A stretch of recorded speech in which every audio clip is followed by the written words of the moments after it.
এই যে কবরের যে আযাব, যে আমরা একটা কথা বলি, এটা আযাব বলে না, রুহের আযাব। কিসের আযাব?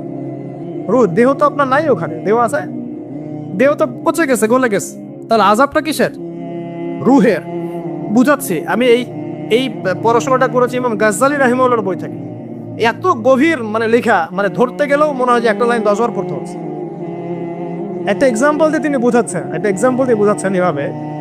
তিনি বলছেন এটা একটা উদাহরণ মাত্র, এটাই প্রকৃত ব্যাখ্যা না, একটা উদাহরণ মাত্র। বোঝানোর চেষ্টা করছেন তিনি এভাবে যে আমরা যখন ঘুমাই, অনেকে ভালো স্বপ্ন দেখেন না? ভালো স্বপ্ন দেখে আপনার কাছে ভালো লাগছে, খুব মজা লাগছে না? স্বপ্নের মধ্যে আপনি কি ভালো ফিল করছেন? মাশাআল্লাহ, ভালো লাগছে, ঘুরছেন ফিরছেন খাচ্ছেন। যখন কোনো খুব ভালো আপনি একটা স্বপ্ন দেখেন, আপনার কিন্তু ভালো লাগে। আপনি স্বপ্নে ঘুমন্ত অবস্থাতেই আপনি স্বপ্নে বাস্তবের ফিলিংস পাচ্ছেন, এমন হয় না? আল্লাহ পাক যদি আপনাকে স্বপ্নের মধ্যে রেখে দেন, ধরেন 1 বছর 1.5 বছর 2 বছর, তার মানে 1-2 বছর আপনি স্বপ্নের মধ্যেই বাস্তবের ভালো লাগার ফিলিংসটা পেতে থাকবেন, কিন্তু আপনি ঘুমিয়ে আছেন। বাইরে থেকে আমি আপনাকে দেখছি যে আপনি ঘুমিয়ে আছেন, আপনি ঘুমন্ত অবস্থাতেও ভালো স্বপ্ন দেখেই ভালো ফিল করছেন। তিনি বোঝাচ্ছেন, উদাহরণ দিয়ে বোঝাচ্ছেন, এটা কিন্তু ব্যাখ্যা নয়, জাস্ট একটা বোঝাচ্ছেন উদাহরণ দিয়ে। আল্লাহ পাক যখন শহীদদের রূহগুলোকে জান্নাতে রেখে দেন, জান্নাতে তারা এইভাবে রূহগুলো ঘুরতে থাকে, ফল ফলাদি খেতে থাকে, পাখির মধ্যে রূহ দিয়ে দেন, সবুজ পাখি, এই পাখি উঠতে থাকে, তারা ভালো ফিল করতে থাকে। ওই হায়াতটাকে আল্লাহ পাক তাদের কাছে বাস্তব বানিয়ে দিয়েছেন। কথা বুঝতে পারছেন? ওই হায়াতটাকে আল্লাহ পাক তাদের কাছে বাস্তব বানিয়ে দিয়েছেন। তাদের কাছে মনে হচ্ছে এটাই বাস্তব, এটাই জগৎ। আল্লাহ চাইলে করতে পারেন না? একটা ঘুমন্ত মানুষ যদি আল্লাহ করতে পারেন, তাহলে শহীদদের ব্যাপারে করতে পারেন না? পারেন। আবার ধরেন একজন মানুষ পাপাচারী, আপনি কখনো কখনো স্বপ্ন দেখেছেন, ভয়ের স্বপ্ন, আটকে উঠছেন, শ্বাস বন্ধ হয়ে যাচ্ছে, এমন হয়নি অনেকদিন? আর হবে তো বেশি, কারণ কানে তো হেডফোন দিয়ে গান শোনেন, আর হেডফোন কানে দিয়ে ঘুমান, FM শুনতে শুনতে ঘুমান, এই কি করতে করতে ঘুমান। ঘুমানোর আগে তো দোয়া কালাম নাই, দোয়া কালাম মাসলুম দোয়া কালাম তো নাই, সূরা মুলক নাই, সূরা বাকারা শেষের আয়াত নাই, ইত্যাদি নাই, পবিত্রতা নাই, বিছান ছাড়েন না, লাইটস অফ করেন না। আপনার সুন্নত মাফিক তো ঘুমাচ্ছি না। ঘুমানোর কতগুলো সুন্নত জানেন? ঘুমানোরই কত সুন্নত আছে। ইস্তেঞ্জা করতে হয়, ওযু করে আসতে হয়, পারলে মেসওয়াক করে নেয়, বিছান ঝাড়তে হয়, বিসমিল্লাহ বলে লাইট অফ করতে হয়, দরজা খিল দিতে হয়, পাত্র যদি থাকে খাবার পাত্র, পানির পাত্র ঢেকে দিতে হয়, তারপরে পড়তে হয় বিছানায় গিয়ে আয়াতুল কুরসি, সূরা বাকারা শেষের 2-3টা আয়াত, সূরা ফালাক নাস ইখলাস, হাত একত্রিত করে ফু দিয়ে সারা গা মাসাহ করতে হয়। ডান কাত হয়ে আল্লাহুম্মা বিইসমিকা আমুতু ওয়া আহইয়া বলে এই যে 33 বার সুবহানাল্লাহ, 33 বার আলহামদুলিল্লাহ, 34 বার আল্লাহু আকবার পড়তে পড়তে ঘুমাতে হয়। কয়জন জানে ঘুমানোর সুন্নত? ঘুমানোর আগে এখন কানে হেডফোন, ব্লুটুথ, হাবি জাবি এইসব দিয়ে যুবকরা ঘুমাচ্ছে। প্রতিটা কাজ নবীর সুন্নত মতো করার চেষ্টা করবো, আল্লাহ পাক তৌফিক দান করেন। এই যে 9 নম্বর ওয়াদা করেন, জীবনের প্রতিটা কাজ নবীর সুন্নাহ মতো করবেন। রাজি আছেন ইনশাআল্লাহ? একদম চেহারা থেকে শুরু হবে, চুল দাড়ি পোশাক আশাক থেকে শুরু হবে। আল্লাহ পাক যত উপরে নিয়ে যাবেন, আপনি যেখানেই যান নবীর সুন্নত বাস্তবায়ন করবেন ইনশাআল্লাহ। আল্লাহ পাক তৌফিক এনায়েত করুন, বলি আমিন। মনে করেন খারাপ স্বপ্ন দেখছেন, খারাপ স্বপ্নে এখন আপনি কষ্ট পাচ্ছেন, দেখছেন যে পানিতে ডুবে যাচ্ছেন, দেখছেন যে আপনি আগুনে পুড়ে যাচ্ছেন, নাউজুবিল্লাহ, দেখছেন যে আপনি হয়তো কেউ আপনার শ্বাস গলা চিপে ধরেছে ইত্যাদি, মানে আপনি কষ্ট পাচ্ছেন। বাহির থেকে কিন্তু আমি আপনার কষ্ট বুঝতে পারবো না, পারবো? আপনি ঘুমিয়ে আছেন, ঘুমিয়ে আপনি কষ্ট পাচ্ছেন। এখন এই ঘুমন্ত কষ্টের স্বপ্নটাকে আল্লাহ পাক যদি 5 বছর লম্বা করে দেন, পারবেন কিনা? আল্লাহ পাক পারেন কিনা? 5 বছর ঘুমিয়ে আছেন আপনি, উঠতে পারতেছেন। এখন এটা হয় না, আল্লাহ চাইলে পারেন, সম্ভব কিনা? আল্লাহ পাক 309 বছর ঘুম পাড়ায় রাখেন নাই মানুষকে? আছে না দলিল? কোরআনে আছে না? কোন সূরায়? এই তো মাশাআল্লাহ, মাশাআল্লাহ, সূরা কাহফে আছে না? 309 বছর আল্লাহ পাক 9 জন 10 জন ছেলেকে ঘুম পাড়ায় রাখছেন না? রাখছেন। তো এখন মনে করেন যে আল্লাহ পাক আপনাকে ওই কষ্টের আযাবটাকে লম্বা করে দিলেন, কষ্টের এই স্বপ্নটাকে লম্বা করে, তার আপনি কিন্তু ঘুমের মধ্যেও কষ্ট ফিল করবেন। এখন কবরে যদি আল্লাহ পাক বারজাকের জীবনে সিজ্জিনে কিছু আত্মাকে রেখে আত্মাগুলোকে আযাব দেন, এবং ওইটাকেই যদি তাদের কাছে বাস্তব ফিল দিয়ে দেন, তাহলে কি তার আযাব পাবে না? অনেক ব্যাখ্যা আছে, যেগুলো নিয়ে আলাদা লেকচার দেওয়া লাগে। এতটুকু বোঝেন যে আল্লাহ পাক ইন্নাল্লাহা আলা কুল্লি শাইইন কাদির, আল্লাহ পাক প্রতিটা বিষয় সম্পর্কে ক্ষমতাবান। আল্লাহ পাকের হাতেই সব ক্ষমতা, আল্লাহ সব করতে পারেন।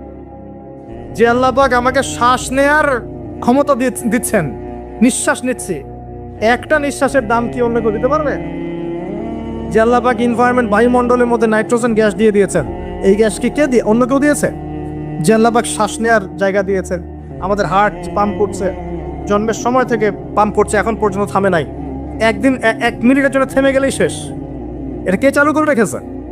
যে আল্লাহ এত কিছু করতে পারেন, সেই আল্লাহর পক্ষে নবী সাল্লাল্লাহু আলাইহি ওয়াসাল্লামকে তার কাছে নিয়ে যাওয়া, এই আযাবগুলো দেখানো এমন কঠিন কিছু? এগুলো নিয়েও এখন মানুষ প্রশ্ন তোলে। ইমান কোন জায়গায় চলে গেছে চিন্তা করেন। তো এখানে নবীজি অনেকগুলো শাস্তি দেখেছেন, তার মধ্যে একই পাপের কারণে তিনটা শাস্তি দেখেছেন। কয়টা ভাই? এই সেই বিখ্যাত পাপের নামটাই হচ্ছে সুদ। কি নাম সেই পাপের? একবার দেখেছেন কিছু লোককে রক্তের নদীতে ফেলে দিয়ে মাথা ফাটিয়ে দেওয়া হচ্ছে। জিজ্ঞাসা করলেন এরা কারা? জিবরাইল আলাইহিস সালাম বলছে এরা আপনার উম্মতের সেই সব ব্যক্তি যারা সুদখোর ছিল। রক্তের নদী কেন?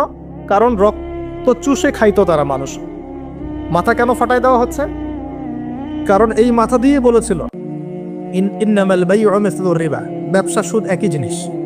এই শয়তানি মাথা থেকে বেরোছে, এই কারণে মাথা ফাটিয়ে দেন। আর একটা শাস্তি দেখেছেন, তারা পাথর খাচ্ছে, পাথর বড় বড় পাথর খাচ্ছে, পিছনের রাস্তা দিয়ে পাথর বের হয়ে যাচ্ছে। জিজ্ঞাসা করলেন কাদের কি কারণে শাস্তি দেওয়া হচ্ছে? জিবরাইল আলাইহিস সালাম বললেন এটাও সুদের কারণে। আরেকটা দেখলেন যে এক ব্যক্তি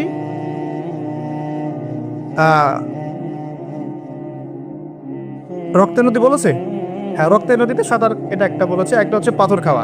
আরো একটা শাস্তি দেখেছেন নবী সাল্লাল্লাহু আলাইহি ওয়াসাল্লাম, এটাও সুদের কারণে। এই মুহূর্তে বলে গেছে তিনটে পাপ। হ্যাঁ না না, ও মনে পড়েছে, শুকরিয়া আল্লাহ, শুকরিয়া।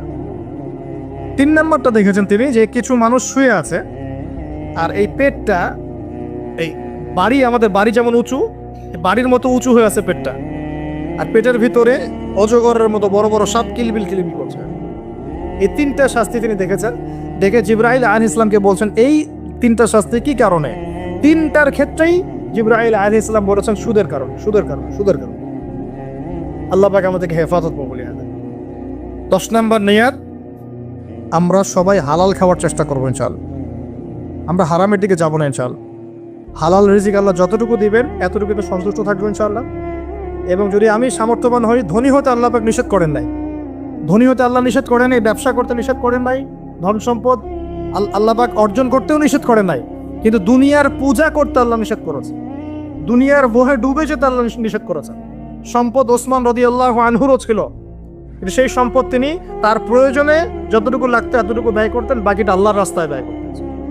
উসমান রাদিয়াল্লাহু আনহুর মতো ধনী হতে কোনো সমস্যা আছে? আপত্তি আছে? আখিরুজ জামানের হাদিস স্টাডিগুলো পড়তে গিয়ে আমি এটাও পেয়েছি, নবী সাল্লাল্লাহু আলাইহি ওয়াসাল্লামের পরে 30 জন মিথ্যা নবুয়তের দাবি করবে। কতজন? তার মধ্যে 26 কি 27 জন হচ্ছে পুরুষ, 3 জন বা 4 জন হবে নারী। তো আপনারা কি বিশ্বাস করেন যে নবী সাল্লাল্লাহু আলাইহি ওয়াসাল্লামের পরেও কেউ নবী হয়ে আসতে পারে না? আমরা শুধু এতটুকু বিশ্বাস করি যে ঈসা আলাইহিস সালাম আসবেন, কিন্তু নতুন নবুয়ত নিয়ে নয়, বরং নবী সাল্লাল্লাহু আলাইহি ওয়াসাল্লামের শরিয়াত অনুকরণে, অনুসরণে ইনশাআল্লাহ, এবং তার হাতেই সভ্যতা শেষ হবে ইনশাআল্লাহ। আমি এই হাদিসগুলো অনেক স্টাডি করছি দাঁড়িয়ে, ইনশাআল্লাহ এটা নিয়ে পরে লেকচার দিব ইনশাআল্লাহ তাআলা।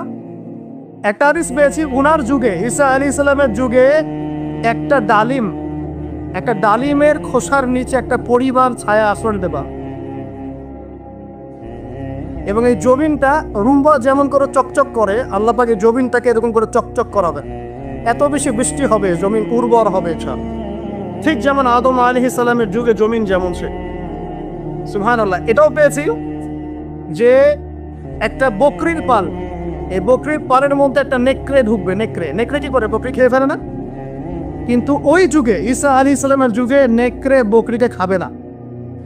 এত শান্তি থাকবে সমাজে যে এই যে বাঘ হরিণকে খাচ্ছে না, সিংহ হরিণকে খাচ্ছে না, নেকড়ে ছাগলকে খাচ্ছে না, এরকম সুকুন বিরাজ করবে সমাজে।